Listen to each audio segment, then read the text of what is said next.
Hello friends, welcome back to my YouTube channel. Today I'll be talking about the optimum reflux ratio. This is 46th part of my discussion on distillation, and the topic for discussion, as I said, is the optimum reflux ratio. So at the end of this discussion, you'll know about the concept of optimum reflux ratio. Earlier I discussed the concept of infinite reflux ratio and then minimum reflux ratio. Today, let us understand what is optimum reflux ratio. To begin with, let us understand the relation between reflux ratio and the number of theoretical stages required in a fractionating column to bring about the desired separation. They are related to each other. In other words, the number of theoretical stages, they will vary with a reflux ratio. Let us understand this first for the case where you are using infinite reflux ratio. That means when the column is operated under total reflux. So if you have to show a column that is operating under total reflux, you can show it like this. So you have a cylindrical vessel with number of trays inside it. Enough feed is given to the column and then it is stopped. The liquid solution is sent to the reboiler where it is boiled by supplying heat to create the vapor phase. The vapor phase is then admitted into the column at the bottom. It rises through the column. The vapor phase is removed at the top. It is sent to the condenser where it is condensed by removing heat from the vapor phase. The resulting condensate, all of the resulting condensate is sent back to the column. No distillate is taken out. The reflux liquid, after entering into the column, it will flow down and then it will be joining the other liquid. It will be joining the liquid phase in the column. So the reflux stream, which has a molar flow rate of L0, all the liquid is sent as the reflux. So this is a column that operates under total reflux, where all of the total condensate is sent to the column as a reflux. So in this case, no distillate is taken out.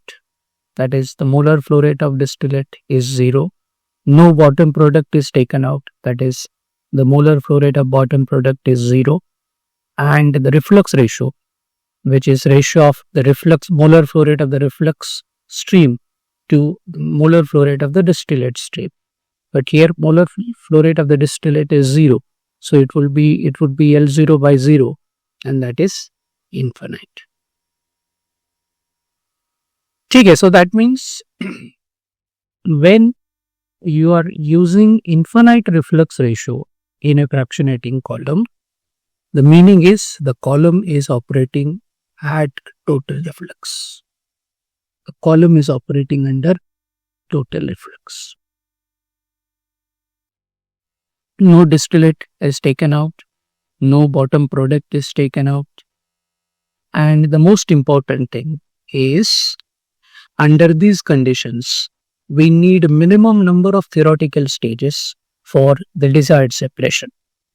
I have made a separate video on distillation column operating under total reflux. I'm giving link to that video in the description section. You please watch it if you have not seen that video.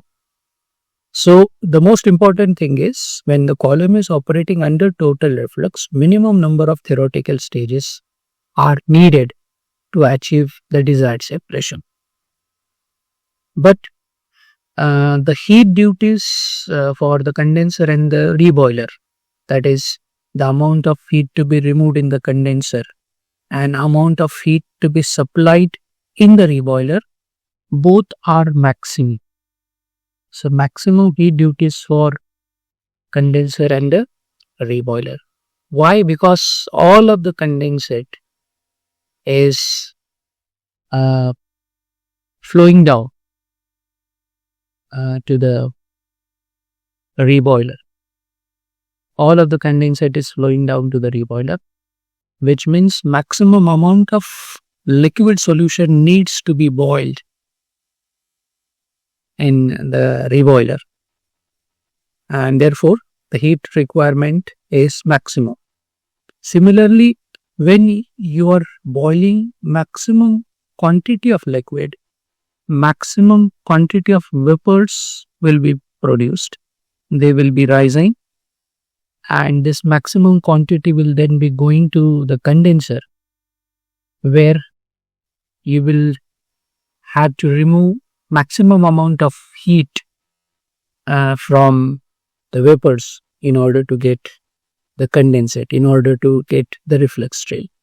That's why we are saying when the column is operating under total reflux, heat duties for the condenser and the reboiler, they are maximum.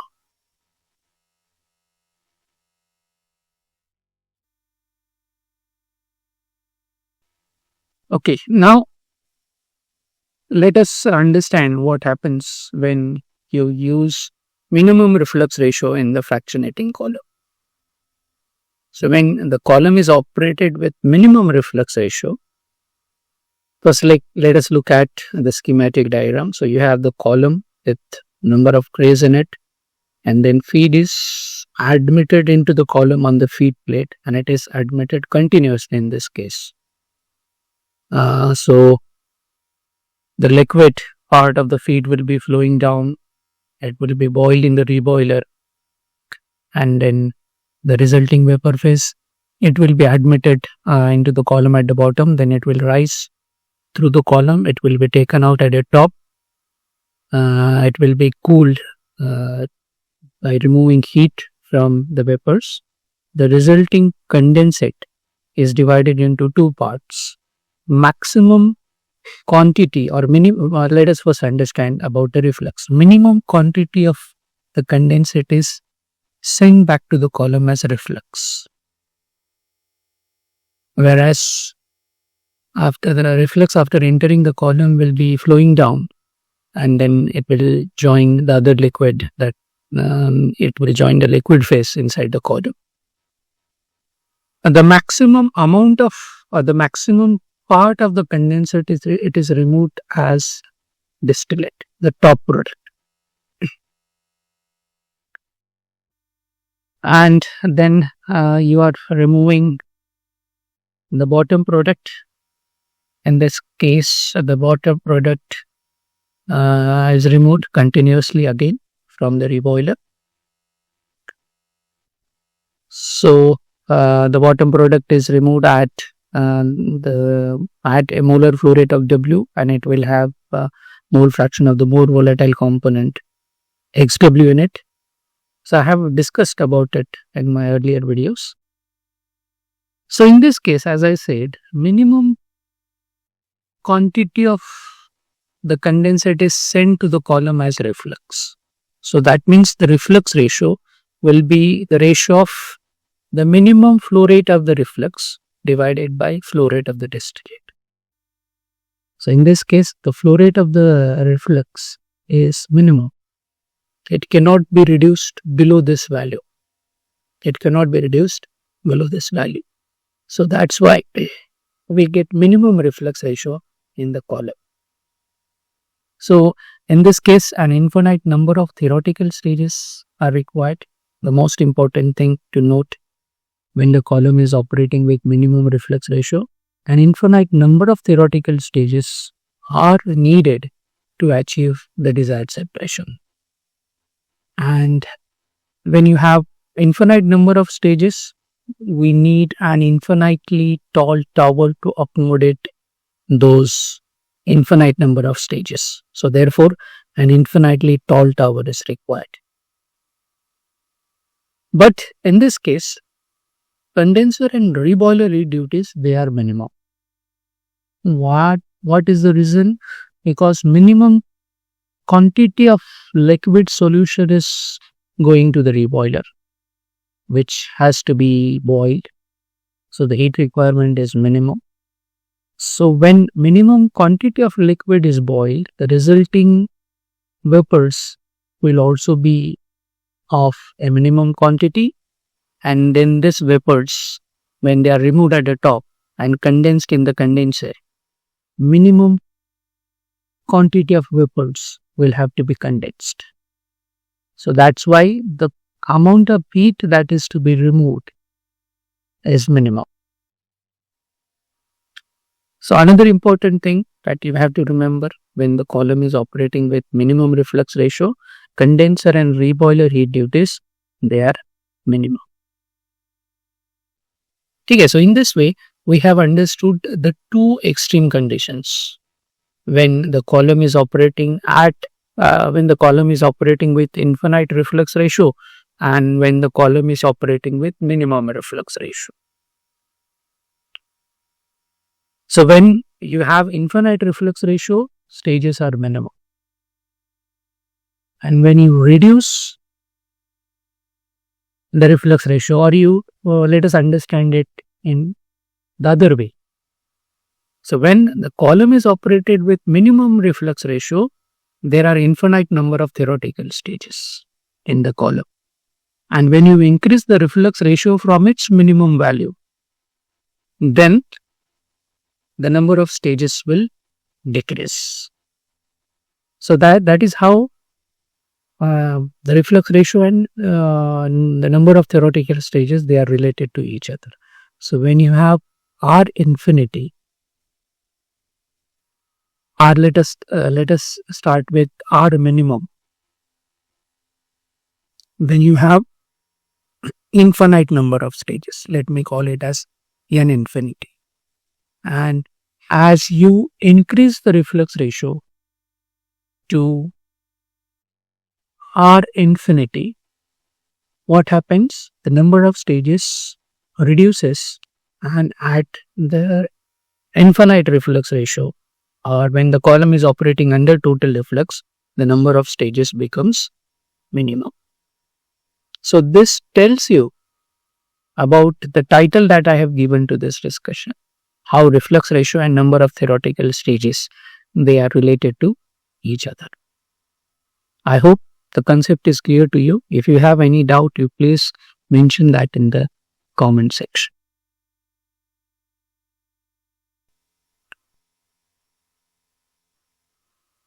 So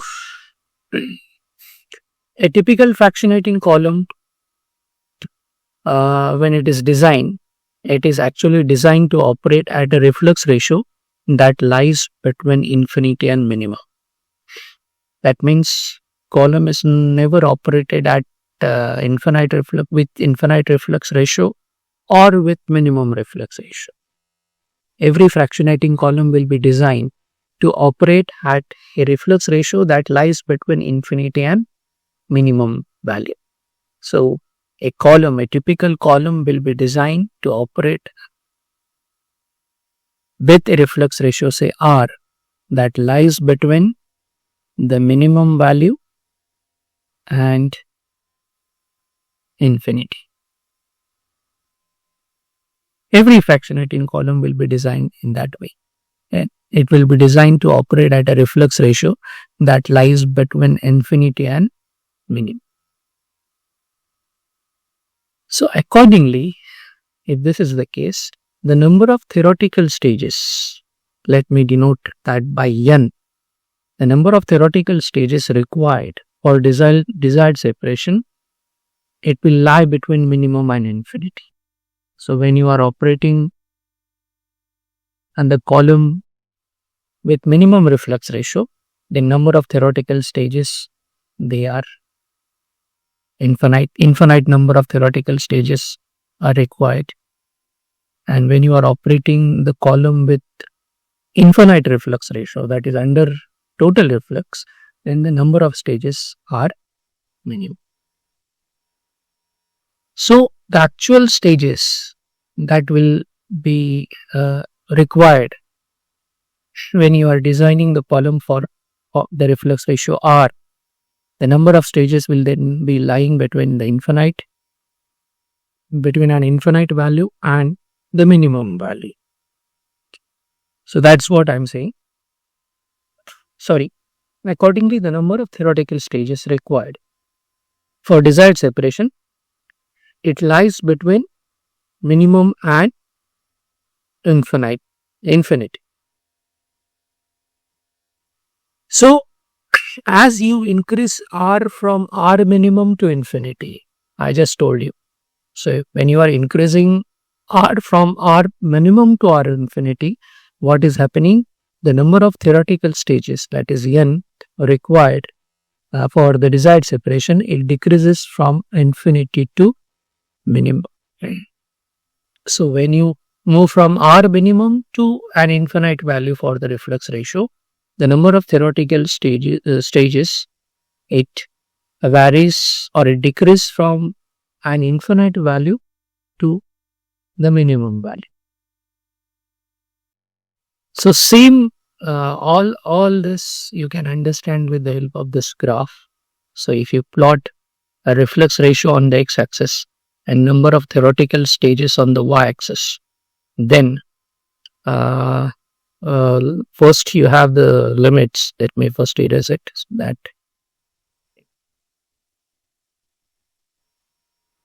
So you have the limits. One limit is R minimum. The other limit is minimum number of stages. So I have identified those two extreme values. Then n will vary with R, and it will vary in this way. So when you are using minimum reflux ratio, the number of stages is infinite. And when you are using infinite reflux ratio, the number of stages are minimum. So number of theoretical stages, they will vary with R, the reflux ratio, along this curve. The variation will be according to this curve. So thus now we know how the number of theoretical stages required for the desired separation, they change with reflux ratio. The extreme cases are minimum number of stages when infinite reflux ratio is used, that is column operating under total reflux, and infinite number of stages when the column is operating with minimum reflux ratio.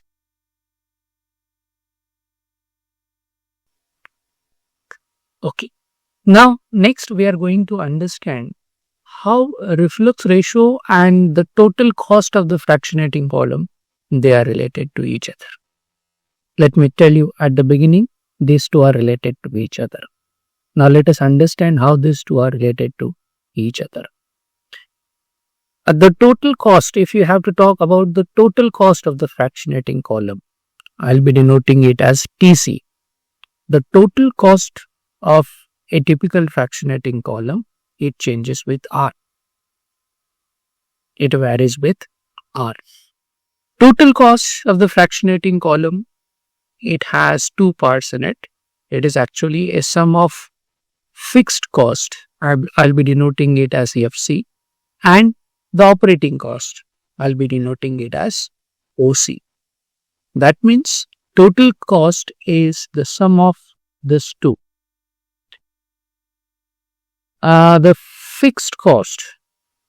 What do you mean by fixed cost? Fixed cost is the cost of a fabricated fractionating column. The cost involved in fabricating a typical fractionating column.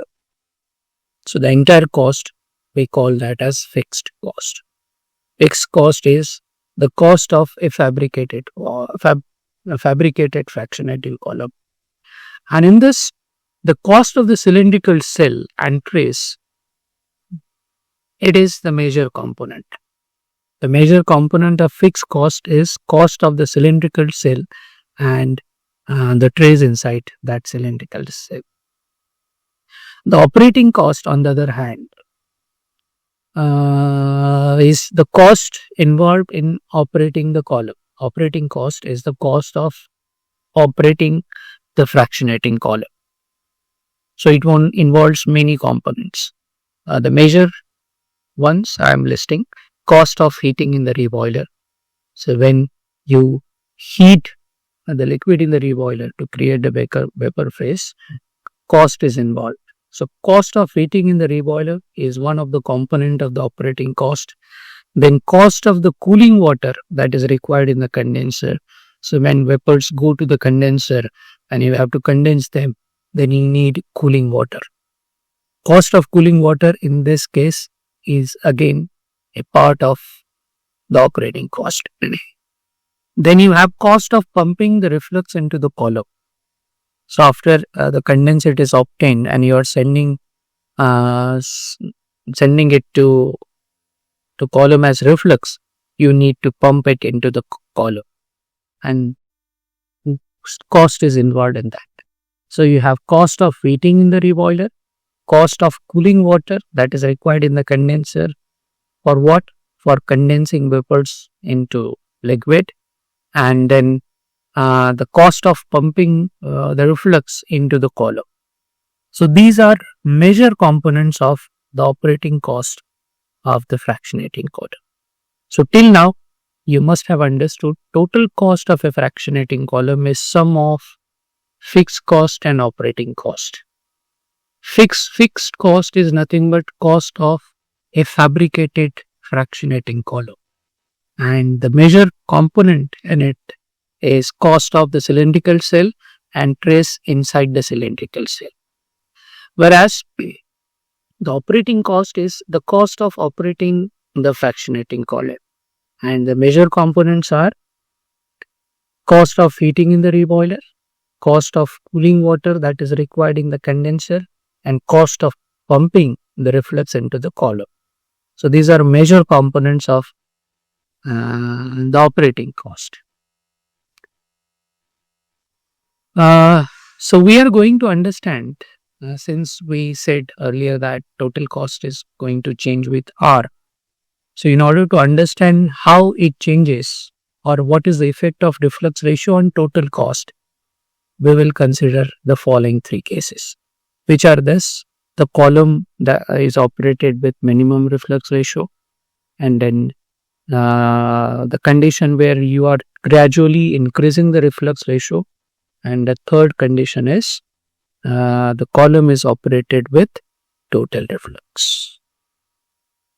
Okay, so at the end of this particular discussion, we have understood that total cost of a fractionating column, which is sum of the fixed cost and operating cost, it depends on, it is a function of reflux ratio. Then we have understood what is fixed cost, and then we have understood what is operating cost of the fractionating column. Okay, so first let us look at the condition when the column is operated with minimum reflux ratio, operation with minimum reflux ratio, that is R minimum. We just understood when this is the case, that when you are using minimum reflux ratio, the required number of theoretical stages is infinity, and therefore the required height of the column is also infinite. That means the cost associated with these two, trays and then the cylindrical cell, this is the fixed cost. So fixed cost, that is FC, is infinite.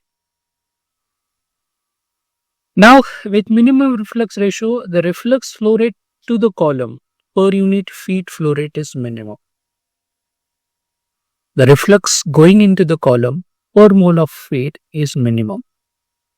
The reflux flow rate to the column per unit feed flow rate is mini. Therefore, you need to pump minimum quantity of liquid or minimum quantity of reflux into the column, and that's why the pumping cost is above in this case. Then minimum quantity of liquid solution needs to be boiled in the reboiler. since you are sending minimum quantity of liquid as reflux, which will be moving to the reboiler. So therefore, in the reboiler, there is a task of boiling minimum quantity of liquid solution. Minimum quantity of liquid solution needs to be boiled in the reboiler. That means the heating cost is also minimum. So when you are heating minimum quantity, or when you are boiling minimum quantity of liquid solution, the quantity of vapors that will be produced, that will also be minimum, and you need to condense this minimum quantity of vapors. The quantity of vapors to be condensed in the condenser is minimum. And what is the implication of this? Let us understand with the help of, I'm for your understanding, I'm showing you the schematic of the diagram, schematic of the fractionating column. So minimum quantity of liquid is going as reflux per mole of feed that enters the column. So minimum quantity of liquid is flowing down. Minimum quantity of liquid is boiled in the reboiler. That will produce minimum quantity of vapors, which will be rising, and they will be removed from the top, and that minimum quantity needs to be condensed. And for that, the cost of the cooling water therefore will be minimum. What is the reason? The reason is minimum quantity of vapors have to be condensed in the condenser. Are you understanding it? So with minimum reflux ratio, the pumping cost is minimum. Why it is minimum? I told you. The heating cost is minimum. Why it is minimum? I told you. The cooling cost of cooling water is minimum. Why it is minimum? I told you. That means in this case, when you are using minimum reflux ratio in the column, the operating cost is the least. The operating cost is minimum. Fixed cost is infinite, but the operating cost is minimum. Then the total cost, which is the addition of fixed cost and operating cost, TC is equal to FC plus OC. Since FC is infinite, total cost will also be infinite. So when you are using minimum reflux ratio, fixed cost is infinite, operating cost is minimum, and total cost is infinite. I hope you have understood the background, you have understood the concept why the total cost is infinite when you are using minimum reflux ratio. Although the operating cost is the least, but since fixed cost is infinite, the total cost will also be infinite. Okay, now let us look at the other case. You are gradually increasing the reflux ratio. Gradual increase in reflux ratio. So you are going to increase it from its minimum value, that is R minimum. So when you are doing it, the required number of stages decreases. And you are increasing the reflux ratio, the required number of theoretical stages for the desired separation decreases. This decrease, initially it is rapid, but as you go on increasing the reflux ratio, the decrease in number of stages becomes slow.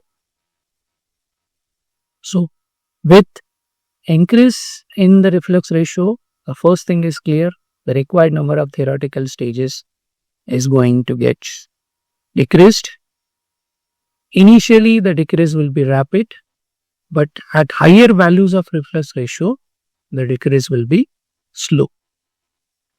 The quantities of reflux liquid and vapors produced in the reboiler per unit of the feed, they will increase. As more and more reflux is going back to the column per mole of feed that enters the column, what will happen? The quantities of reflux liquid will increase, and increased quantity of liquid solution will be boiled in the reboiler. That will create increased quantities of vapor. So this is going to happen when you increase the reflux ratio, the quantities of reflux liquid and the quantities of reflux ratio and vapors produced in the reboiler, they will increase. Now, the cross-sectional area of the column, it is directly proportional to the vapor flow rate in the column. That means as the vapor flow rate increases, which happens if you are increasing the reflux ratio, the cross-sectional area of the column has to be increased. That means the column diameter has to be increased. That means the cylindrical column, the size of the cylindrical column, it will increase if you increase the reflux ratio. So that means, in this case, the fixed cost, it will be directly proportional to the product of cross-sectional area and number of trays. And therefore, since the number of stages initially will decrease rapidly, but for higher values of reflux ratio, the decrease will be slow. And since fixed cost is directly proportional to the product of cross-sectional area of the column and number of trays, what happens? Fixed cost decreases initially, it goes through a minimum and then again increase. So this is the behavior of the fixed cost if you start increasing the reflux ratio. Initially, the fixed cost will decrease. Why? Because initially the decrease in the number of stages is rapid. But at higher values of reflux ratio, you'll be needing a bigger column. Large cross-sectional area will be required. Therefore, the column diameter will increase. And since the fixed cost is directly proportional to the product of cross-sectional area and number of trays, fixed cost will show this trend. It will decrease initially, it will go through a minimum, and then it will again increase. Now let us look at the operating cost. The quantities of liquid to be boiled in the reboiler and vapors to be condensed, they will continuously increase if you go on increasing the reflux ratio. That means if you look at the column, as the reflux ratio is increased,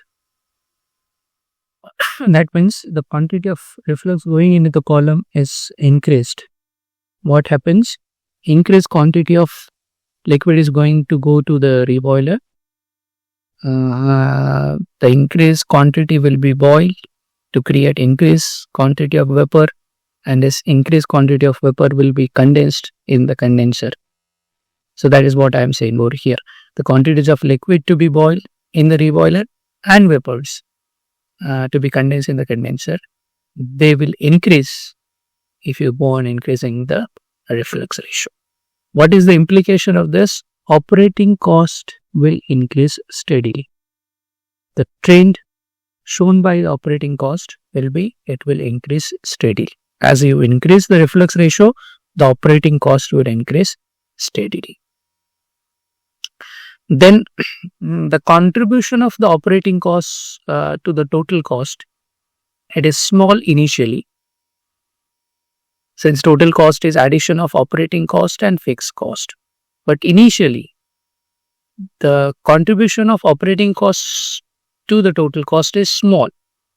But at higher values of R, operating cost becomes significant. And due to this, the total cost, it also decreases initially. It goes through a minimum and then again it increases. I hope you have understood the concept. If you have any doubts, you please mention that in the comment section. So this is how total cost, fixed cost, operating cost, and then the total cost will change if you go on increasing the reflux ratio. Okay, now let us know how the total cost is affected when the column is operated at total reflux. So, operation at total reflux. So, at total reflux, all the condensate is sent to the column as reflux liquid. We know that. No distillate is taken out. Reflux ratio is infinite. We understood all this. And you can understand this with the help of this schematic diagram. So, you see no distillate is taken out, no bottom product is taken out. Reflux ratio, since D is 0, reflux ratio is infinite. All condensate is sent to the column as a reflux liquid. Now, when you are operating the column at total reflux, and that means you are using infinite reflux ratio, the required theoretical stages, they are minimum. The required theoretical stages, they are minimum. There is no doubt in it. That means the height of the column will also be minimum. Since it has to accommodate minimum number of stages, height of the column will be minimum. But since all of the condensate is sent to the column as reflux, the quantity of liquid to be boiled in the reboiler, it is maximum. So, since you have maximum quantity of reflux liquid, the quantity of liquid solution to be boiled in the reboiler is also maximum. So, maximum quantity of reflux ratio, therefore maximum quantity of vapor generated. So, when you boil that maximum quantity of vapors will be generated.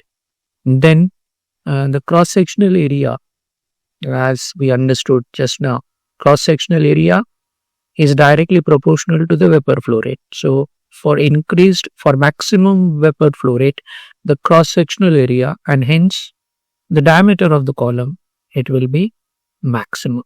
They will be the largest cross-sectional area and the column diameter. So, that means the fixed cost, which is cost of the column and trays inside it, even though trays are minimum, height of the column is minimum, but size of the reboiler and then size of the condenser, heat exchangers, and then size of the column itself, large cross-sectional area, largest diameter. Due to this, the fixed cost will also be maximum. The reason for this is you have high capacity heat exchangers that are required. The reboiler size will be maximum and the condenser size will be maximum. That's why the fixed cost is maximum. Maximum quantity of liquid solution is to be heated in the reboiler, so heating cost is maximum. Maximum quantity of vapors to be condensed in the condenser, therefore the cost of the cooling water is maximum. So that means operating cost is also maximum. Therefore, the total cost, which is addition of fixed cost and operating cost, it is also maximum.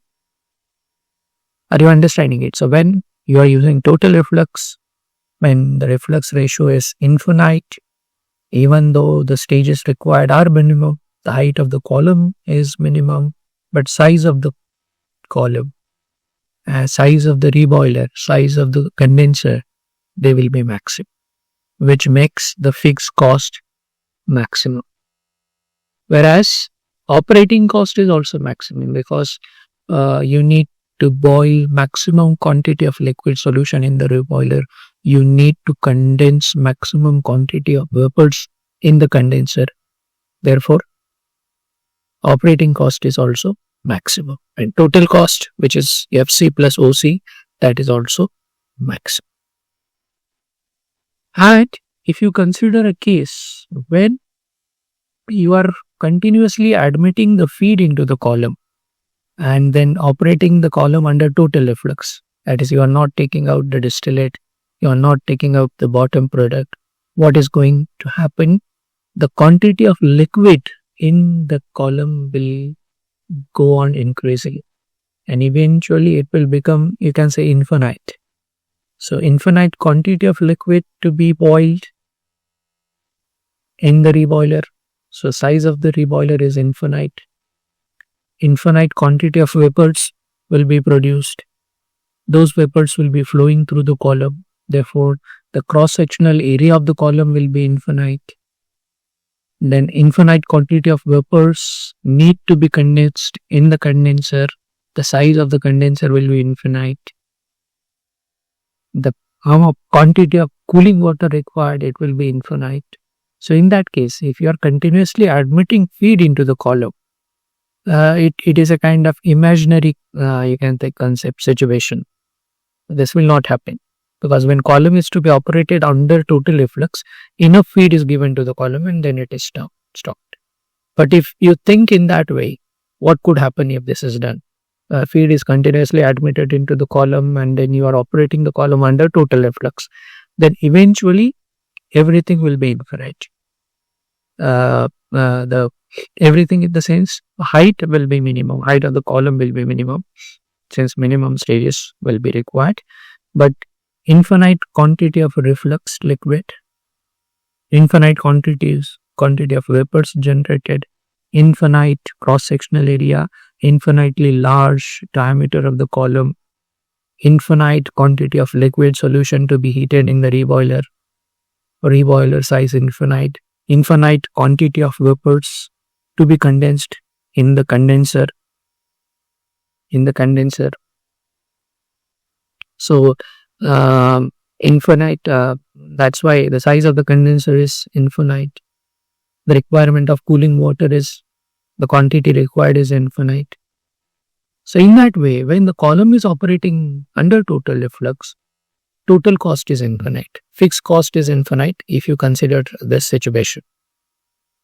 Total cost, fixed cost will be infinite, operating cost will be infinite, and total cost will also be infinite. I hope this is clear to you. But when you operate it in a way when where you are giving enough feed to the column and then operating the column under total reflux, then fixed cost will be maximum, operating cost will be maximum, total cost will be maximum. But if you think of an imaginary situation, where feed is continuously admitted to the column and then the column is operated under total reflux, in that case, fixed cost will be infinite, operating cost will be infinite, and total cost will also be infinite. I hope you have understood the concept, what happens or how infinite reflux ratio affects the total cost of the fractionating column.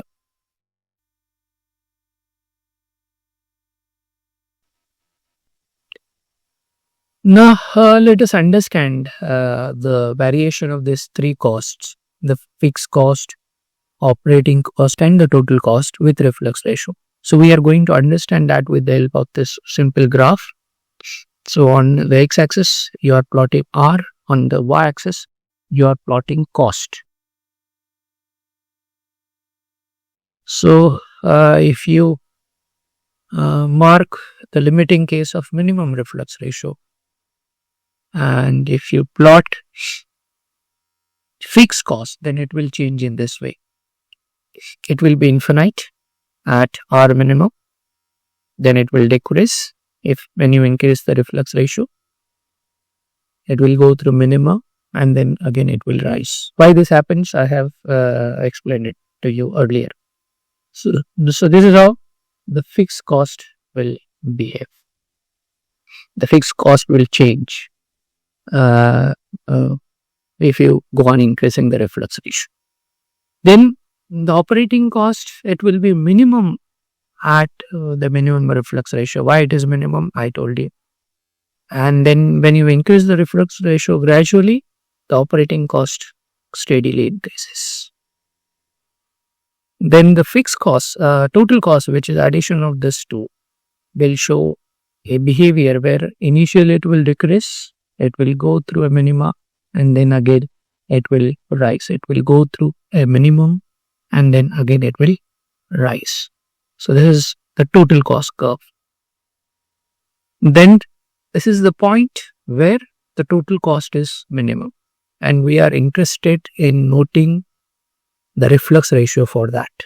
And that reflux ratio is nothing but the optimum reflux ratio.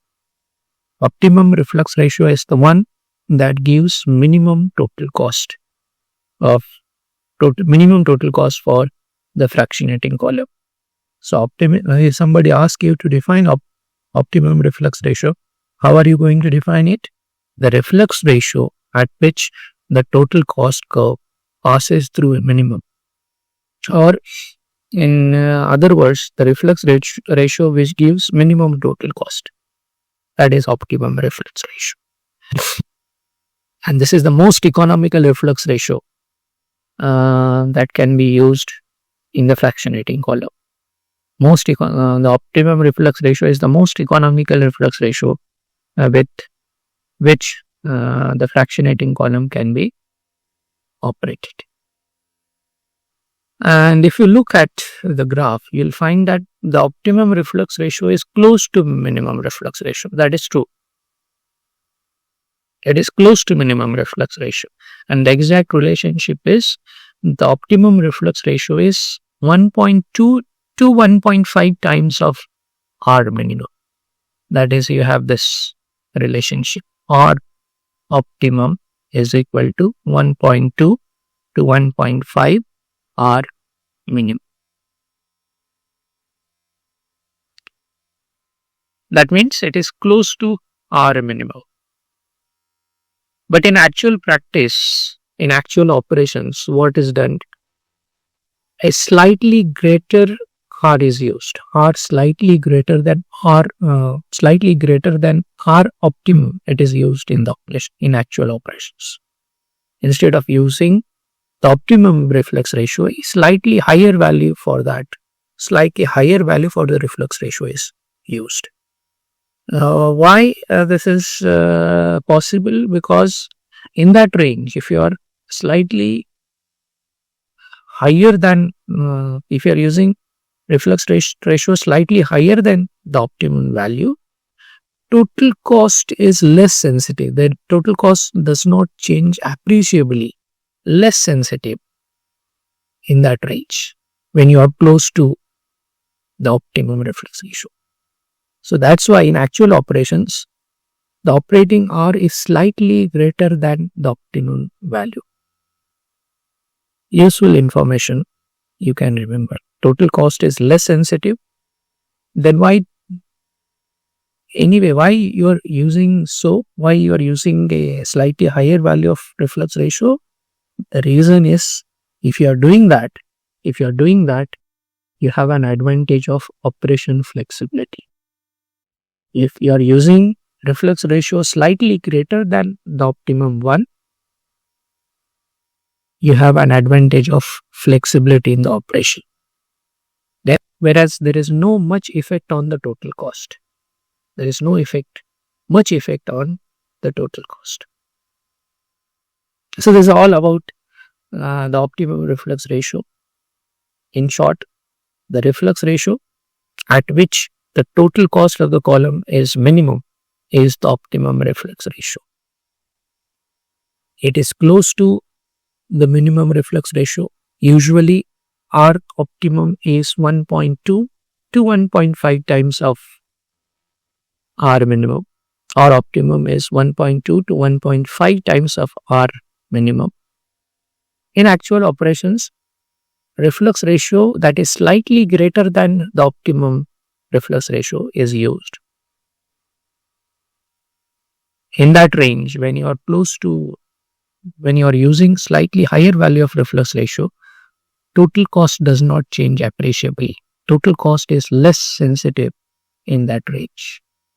But on the contrary, you have an advantage. You have an advantage of operation flexibility if you are using slightly higher value of the reflux ratio. So with this, I end my discussion for today's topic, the optimum reflux ratio. I hope you have understood the concept of our operating reflux ratio. There are many things which you have to remember about the optimum reflux ratio. I hope you have understood the concept. With this, I end my discussion for today's video. Thanks for watching my video. If you have any doubts, you please mention them in the comment section. Do subscribe to my channel. Tell your friends to subscribe to it. Hit the bell icon so that you'll be notified as soon as I upload any new video. Since you have GATE examination 2025 in February, I'll be uploading many videos that will be helpful to you for your GATE examination. So please subscribe to my channel. Tell your friends to subscribe to it. For now, thanks for watching my video and hope to see you soon in my next video. Have a nice day. Bye.